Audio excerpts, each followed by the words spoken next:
Hey guys, Zack here, and welcome back to another action figure review, and today we'll be taking a look at the Jurassic World Habitat Defender Triceratops. I don't really collect a lot of, Jurassic World figures anymore, I've talked about this before, but, I don't know, Mattel's Jurassic World stuff just isn't really doing it for me. Don't get me wrong, I loved their 93 Classics line, and, their Hammond Collection line I think is pretty solid too, and even their Legacy Collection line I think is okay too.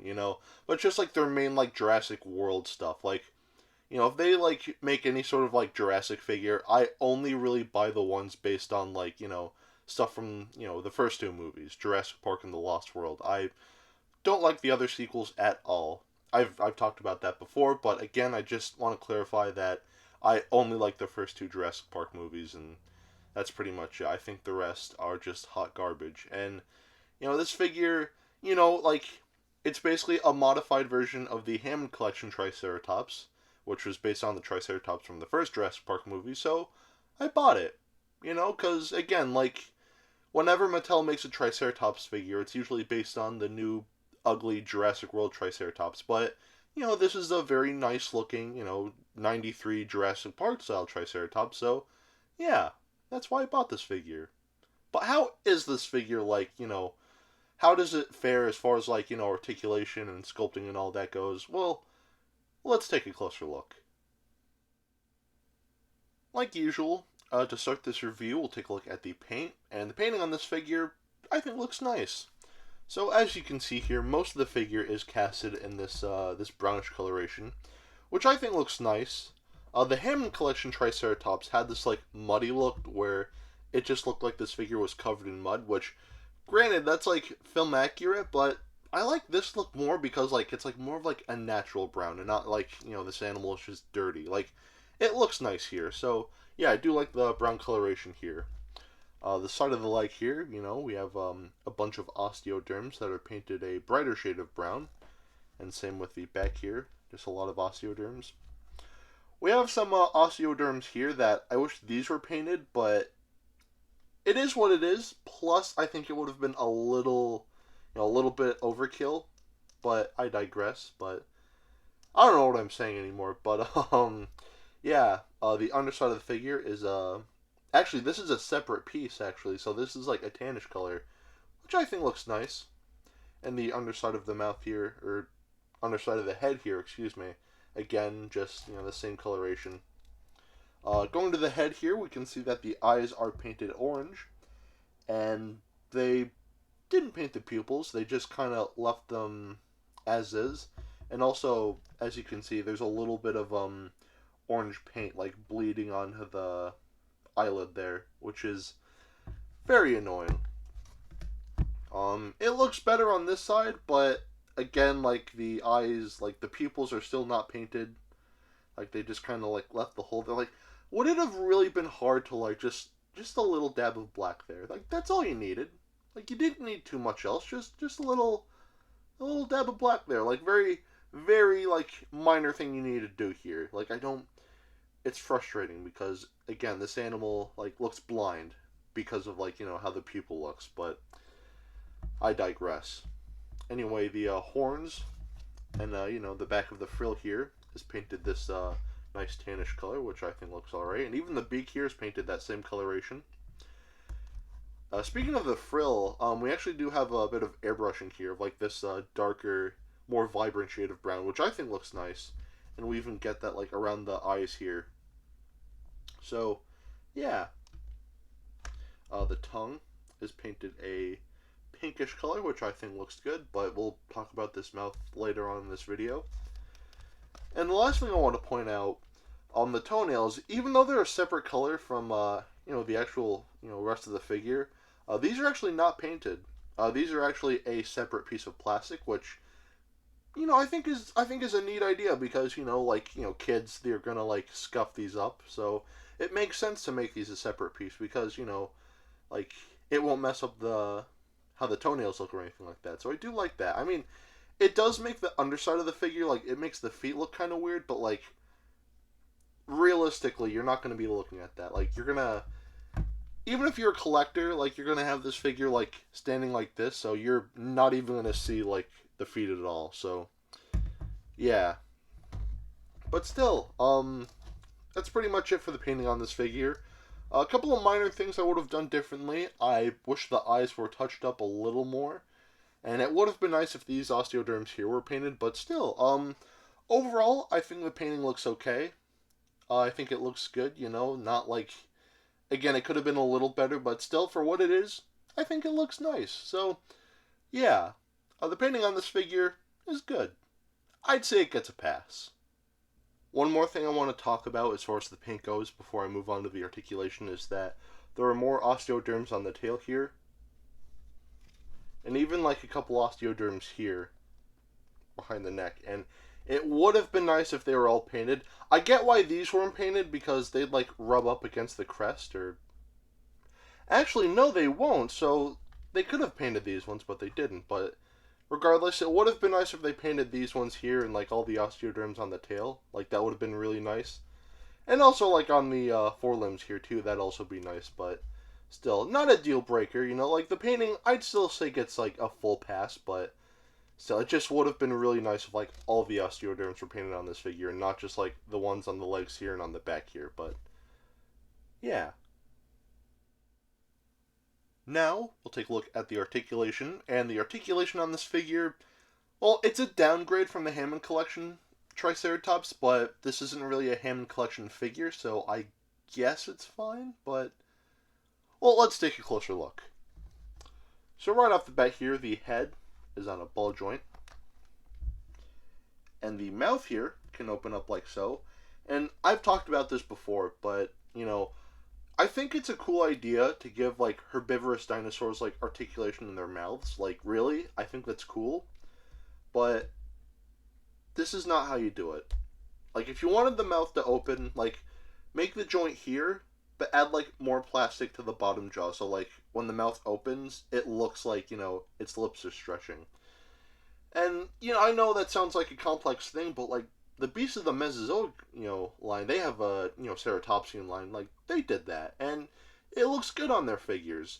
And I get it, like with the Hammond Collection Pachycephalosaurus, I get it, because like, you know, it's a smaller figure, and like designing something like that would be tougher. But like, this is like a decently sized figure, so they could have like easily like made the joint here and just like made it so that way like it looked natural when this animal opened its mouth. Like, because that's not how a Triceratops would open its mouth. Like, this, again, this, it looks like this animal has a broken jaw, and I just, not a big fan of this. Like, you know, I respect the ambitions here, but still, like, just do it right. Like, if you're not gonna do, like, a proper, like, if you're not gonna do proper jaw articulation for your herbivorous dinosaurs, then just don't do anything.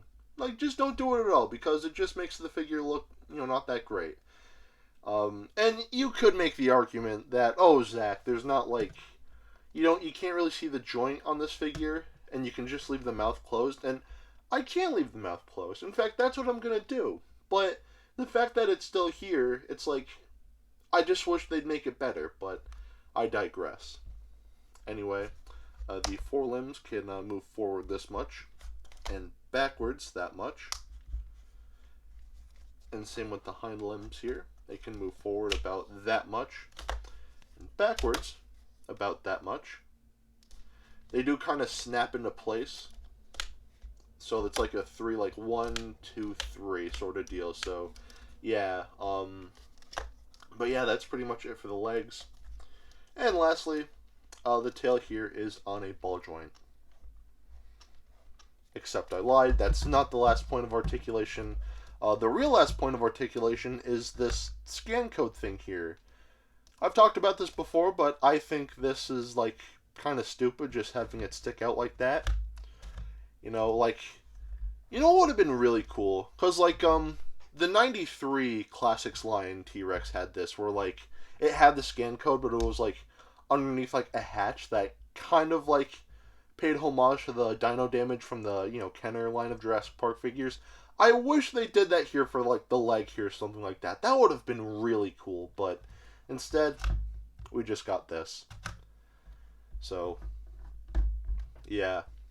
Anyway, that's pretty much it for the articulation on this figure. You know, like, it's not bad. Like, this is like a downgrade from the Hammond Collection Triceratops, but, the Hammond Collection is more of like the collector's line, and I get that, so of course there's going to be like more points of articulation on those figures, but like, I don't. It's just the jaw that really bugs me. Like, I wish, like, they did a proper job, like giving us like an articulated jaw. Like, it would have been nice if they like actually did it right. But I digress. Either way, like, besides that though, I still think the articulation is fine. So I'd say the articulation here gets like 3/4 of a pass. I say 3/4 because, again, like, this jaw thing is just like, at the end of the day, it's not a big deal, but it's still something that I wish they worked out on this figure. So, yeah. Overall, this figure gets 3/4 of a pass. Now, we'll take a look at the sculpt. And the sculpting on this figure, I think, looks nice.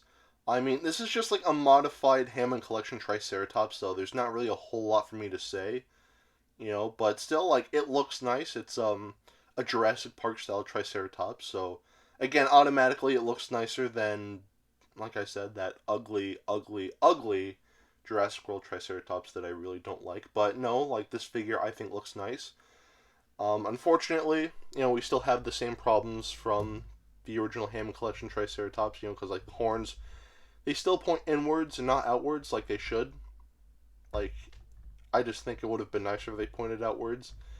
And also, I didn't talk about this in my Hammond Collection review, but the crest of the Triceratops in Jurassic Park, like the movie, looked different than how it looks here. So again, it would have been nice if like the head was touched up a little more, but still, overall, I do think the sculpting on this figure looks nice. Nothing looks too out of place, and yeah, overall, I just think this is a really nice looking, figure as far as the sculpt goes. So yeah, the sculpting on this figure, I'd say, definitely gets a pass. Now, we'll take a look at the detailing, and the detailing on this figure is very good, so let's take a closer look at that. So, right off the bat, taking a look at the head here, all of the little scales and everything throughout just looks really nice here, like on the crest here, and just on the face there. Everything is just beautifully detailed, like just like everything is just very nicely defined. It looks great here.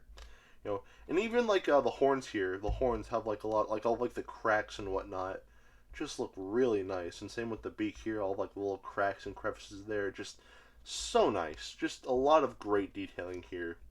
And even like the wrinkles here, like the bottom of the neck here, just looks amazing. Just a lot of really nice detailing here. Going to the body, again, just a lot of really nice detailing here. Like all of the musculature and all of like the creases and wrinkles like in the skin. And like the osteoderms too. Like everything here is just detailed so nicely. Like this is insane. Like this bit here, like it just looks great. And even like the limbs here, just a lot of really nice detailing here. Like a lot of great musculature. All of, like the osteoderms. Everything here is just beautifully detailed. And even the underside of the feet have like a fair bit of detailing besides that noticeable hole there. So, yeah, and also there's the Jurassic World logo. But anyway, yeah, and same with the hind limbs. Just like a lot of great detailing here. Just a lot of really, really nice musculature here. And like all of like the wrinkles and all the scales and like the osteoderms here. Everything is just detailed beautifully, and like just really nice looking feet here. And again, going to the tail, just a lot of really nice like musculature and like all of, like the wrinkles here, and just like overall, just there's just a lot of really, really nice detailing on this figure, and it just looks very, very good. Very nice indeed. So, yeah. Anyway, that's pretty much it for the detailing on this figure. And the detailing here, yeah, this is some really nice detailing here. So the detailing on this figure, I'd say, definitely gets a pass. Now, we'll do some size comparisons. And really quick, I just want to say, the size of this figure is like half of the reason why I want to pick it up. So, yeah. Anyway, to start, here we have the Hammond Collection Triceratops, and yeah, there is a huge difference in size here between these two figures. Here we have the Hammond Collection Tyrannosaurus, and I'm sorry, like, these two, I think, scale beautifully next to each other. Like, that, this is perfect scaling right here. I really dig this. So, yeah. Here we have the Hammond Collection, Ellie Sattler. And of course, here we have some hand sanitizer. And here we have Dr. Billy Grant. So at the end of the day, should you get this figure? There are some things that I'll be honest and say I'm not a big fan of. I wish more of the osteoderms on this figure were painted. I wish they handled the jaw articulation better.